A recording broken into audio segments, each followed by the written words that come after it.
It's often a no-win situation. The hay is ready to cut, perhaps past ready, but there's a chance of rain over the next few days.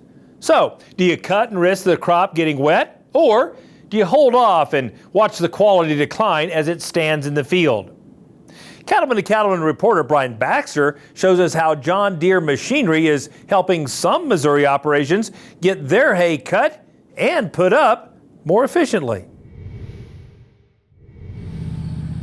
Jack Harrison of Kingdom City, Missouri has plenty to do to keep him busy. In addition to owning and operating a sale barn and backgrounding cattle, he also has his own cow-calf operation. We keep 900 cows, about half spring and about half fall herd. We stick with crossbreeding. We take our black cows, we breed them to horned Hereford bulls. All our baldy cows, we breed them to straight Angus bulls. Try to get some growth and production out of them. Off to the west, closer to Columbia, is where you'll find Grant Farms, which used to be a diversified row crop and cow-calf operation until owner David Grant decided to make a change and focus all his efforts on the cattle.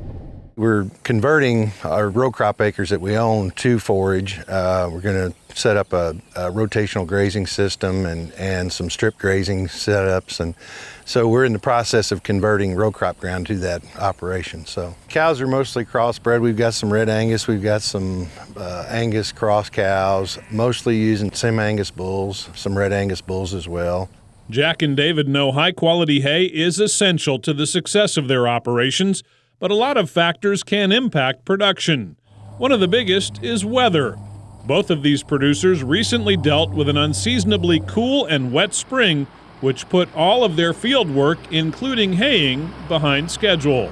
We were getting rains a lot in the spring, and just like everybody trying to get their crops planted, we probably had hay that didn't get put up at the prime time. We've run out of hay the last 2 years in a row, so we've took on more hay than we ever have this year because we wanted to build our supply back up. Timing is everything when it comes to cutting hay, and farmers and ranchers need to work quickly and efficiently when Mother Nature gives them a window of opportunity. That's why Jack worked with his local John Deere dealer to purchase a W260 self-propelled windrower for cutting. His limiting factor in his production of his hay was mowing. He simply could not get enough acres mowed down in a day that he could bale. So he came in and we talked quite a bit and see each other, and that was always his complaint. He did purchase it, and he's been happy so far all year. He's got his hay put up probably quicker than he ever had, and one of the things that windrower led to is he found out he had plenty of hay down, and then he couldn't maybe bale it all, or he could bale more if he had a second baler. So he did decide later in the year to add a second baler to his operation. Our problem always was getting enough hay down in a day. With the sale barn I've got and everything else I've got, I'm on a pretty tight window. We got this machine, and 3 weeks later we bought another baler. There's 2 balers cannot stay ahead of this machine. It's got V10 steel rollers in it, and we have noticed that it took our drying time.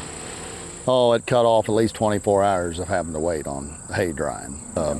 This machine has got where you can set the speed on your rollers, and then it's pretty amazing. I mean, you can slow it way down where it just barely sets the hay on the ground, or you can fluff a windrow up. You turn it up full blast, it'll fluff it up that high off the ground, where that air will get underneath it. The W200 series windrowers feature a fully integrated auto-track steering system.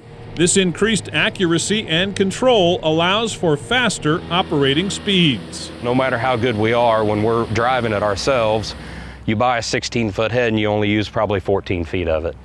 Now he's getting the full efficiency of that machine and the full 16-foot width. We set up what you call adaptive curve mode. Once you make a track all the way around the field, the next track it'll follow, and you'll see a curve coming up here. It follows all the curves in the field with me doing absolutely nothing. You heard that little beep? That means, well, you're probably within 50 yards of getting to the end of the row. So it kind of lets you know, and especially in this 25-foot tall Sudan, it's pretty nice because you have no idea where you're at. I'm on the phone pretty much nonstop. Need to be watching the markets nonstop. So now with this auto track, I've got it set up. I'm going across the field, and I can just put in my phone, and I can even watch real-time livestock markets going on as we're going across the field, and I really get hooked up into it. I can even buy cattle right over my phone while I'm mowing hay down. As for David, he puts a high priority on both speed and reliability when he chooses his hay machines, which is why he believes in the value of using a disc mower conditioner to cut his crop.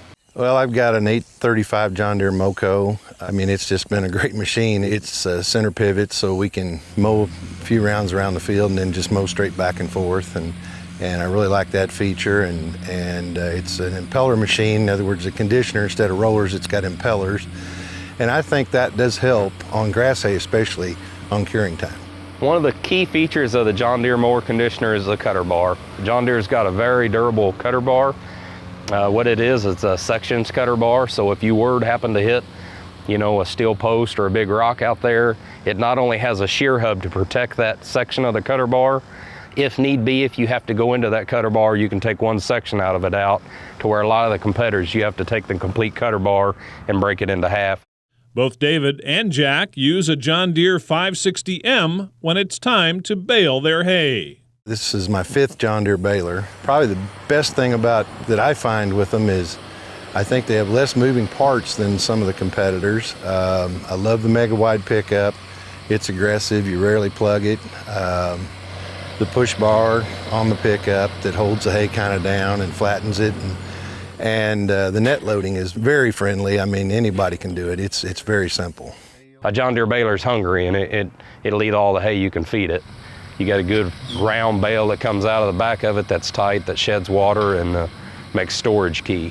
For cattle and hay producers like Jack and David, the service and parts availability from John Deere is a critical advantage. I looked to John Deere equipment because, of the reliability of the machines. Knew other people that had them, and we've got a good dealer support. They take good care of us, so that's very important to me. At the end of the day, it takes a team to feed the world, and that's what we're here for. We're here to support the people that are actually growing the grains or producing the livestock that are here to feed the world. Every day, these operations experience firsthand how great service and dependable equipment helps lead to success in the beef industry. Reporting from Missouri, I'm Brian Baxter for NCBA's Cattleman to Cattleman. If you'd like to learn more about how hay equipment from John Deere can bring value to your farm or ranch, visit your local dealership or check out the website johndeere.com.